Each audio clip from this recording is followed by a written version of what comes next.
Hey everyone, it's Simone Watson, and this is my reading vlog for day one of Contemporaryathon. So, I am super excited. It's finally Contemporaryathon. Woohoo! Okay, um, so right now it is 11:08 a.m. On February 11th, which is day one of Contemporaryathon. It's sort of funny because I've been awake since like 8, but I haven't read anything, which I mean, it's okay, but this is a pretty good week for me to read because, in terms of my job, I work from home.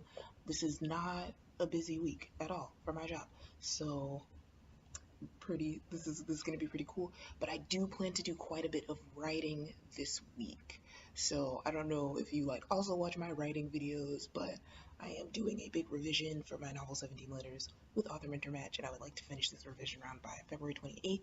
And so I have kind of found a way to tie the two things together and motivate myself to write by giving myself reading time in exchange for writing, if that makes sense. I will get back to that in just a second. Right now, I'm about to flip a coin for the first book that I will read for Contemporary Thought. Um, this this book is not going to count. Complicit by Stephanie Kuhn. I mean, I'm not saying it's not going to count.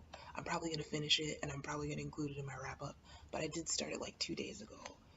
So this is not going to be in my coin toss right now because I'm actually trying to see how far I can get in a book that I start today. So we'll see. So these are my two options for what to start first. I have The Poet X by Elizabeth Acevedo, and I have Pride by E.B. Zaboy. And then I have a penny. Okay.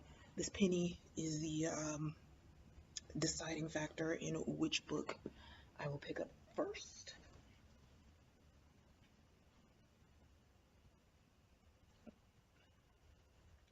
Okay, ready, flip. It's spinning, it's spinning. Oh, and I forgot to assign one heads and the other one tails. I'm gonna count Pride as tails because I said it later, but somehow I forgot to say heads is this and tails is this. But yeah, so Pride it is. Pride is going to be my first official read of the Contemporary February 2019. I'm so excited. Okay, so how this is going to work.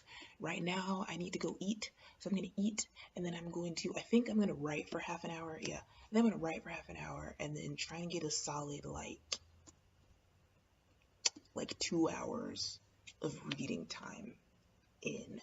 Um, so yeah, that is basically what's gonna happen. I'm gonna try and get a solid 2 hours and see how far I can get in this book, and then come back and update you and see what's going on. Then I'm going to try to make this not complicated, but the whole way that I'm relating writing to reading this month is last month in January, I set the goal to read for 72 hours in the month, and I did read for 72 hours by like the 29th, and I was like shocked because I didn't think I could get that much reading time in. But audiobooks while taking a walk and making breakfast really make a difference. But anyway, I got, and yes, I do count audiobooks as reading for the purposes of my reading time.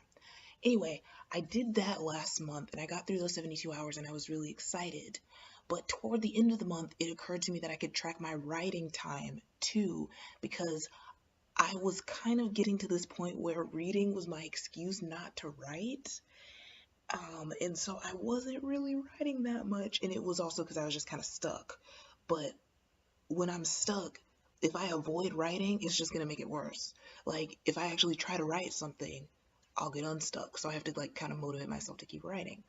So my idea was at that time to first of all start tracking my writing. And second of all was when I exhausted all of my time in the allowance. Um, yeah, when I exhausted all of the time in the 72-hour allowance, so to speak, um, I would earn reading time each day, which would be half of however much time I had spent writing that was tracked so far in the month. So say it was Tuesday, the 29th or something. Yeah, say it was Tuesday the 29th, and I had written for 6 hours so far that month that were tracked. Then I would have 3 hours of time to read that day. But if I also wrote some that day to get the writing number up, then it would start over the next day. So the next day, maybe I had written for 8 hours, and I'd be able to read for 4 hours. So it's kind of like it keeps compounding. Whatever time you write, it keeps earning reading time over and over. And that just gives me that little bit of extra motivation to write because now I want to read. So this month, going into it, I gave myself a much lower base reading allowance because I'm like, come on, Simone, you gotta pick it up, you gotta get some writing done. So I gave myself a 10-hour base reading allowance. I now have 6 minutes and 54 seconds left of that, I think, and I've been debating whether to add more time just because of the readathon, and I think I will. I think I will do that. So, well, I have to decide now because if I'm telling you, I have to do it. So I'm going to do it. I am going to give myself a 7-hour allowance specifically for the readathon because, um, in theory, I could read an hour a day on that allowance and be good without writing anything. But guess what? I'm still going to write something. So I'm going to try and see if I can knock out my 7-hour allowance plus my 6 minutes and 54 seconds, sorry, my 6 minutes and 54 seconds that I have saved up. I'm going to see if I can knock all of that out today because that would be super, super exciting. And then I would be like, yeah, I got to write some more so I can get this reading allowance up more, you know? Um, so yeah, I think I'm going to do that.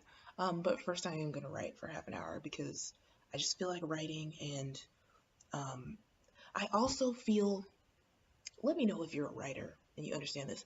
Some people like to write in the morning and some people like to write at night. And I kind of like both, but I really, really like the afternoon. And one thing about me in writing is if I write somewhat earlier in the day, it's still like in the back of my mind. There's like a term for this. I can't remember what it's called, but it was still in the back of my mind so that later on in the day, like if I think of a solution to some problem that I ran into, then it's like, oh, okay, now that's still fresh in my mind. So I'm still kind of it's helpful instead of me writing right before I go to sleep, which I may also do. I may write at all hours of the day, you know. But it's just kind of cool. So anyway, let me know if you experience that. I'm just gonna write for that half an hour before I start reading, and that is going to help me to um, yeah, just like have things percolating in my head, and then later on when I come back to write, just like boom, may have some solutions to some problems.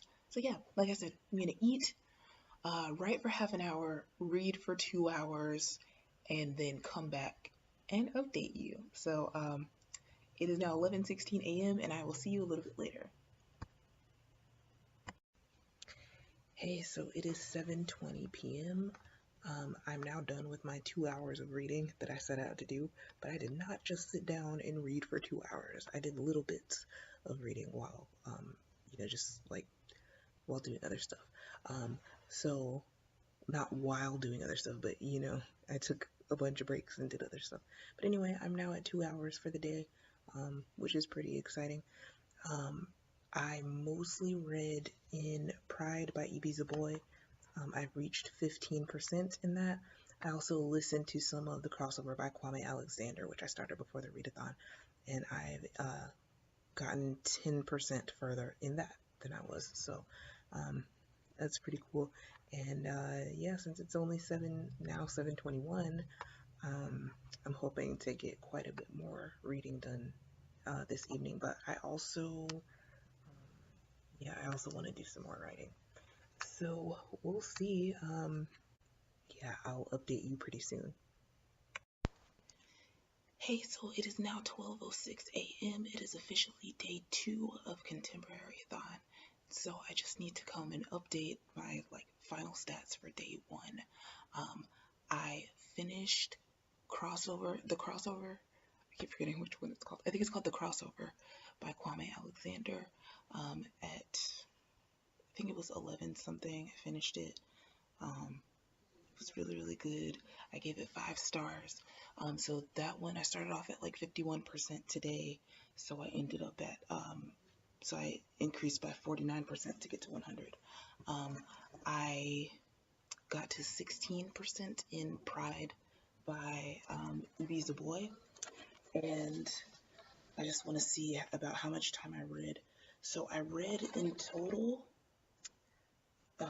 sorry if you can hear people talking, it's just my family. Yeah, so I read for 4 hours, 2 minutes and 30 seconds, approximately. Okay, 4 hours, 2 minutes and 30 seconds one day. So that's pretty exciting. Hopefully I can read for more time than that on day 2, but that is more than the amount of a lot of time I have left. So I probably have to do some writing in order to earn some reading time. So can I do it? Can I beat the 4 hours and can I beat the 4 hours, 2 minutes and 30 seconds? We shall see. And, well, since my book total progress was 16% in one book and 49% in another, that adds up to like 65%. That would be awesome if I could make more than 65% of a book of progress in one day. Does that even make sense? But most of my books are a little longer, I think, than the crossover. That was a really short book, and it was an audiobook. It was like less than 2.5 hours. So we'll see, the sky's the limit and it's a new day. Okay, so thank you so much for watching, and I'm so excited. It was like my first reading vlog. So yeah, I'll see you in day 2. Actually, I'll see you on day 3, because by the time you watch day 2, it'll be day 3. But you know what I'm saying. Okay,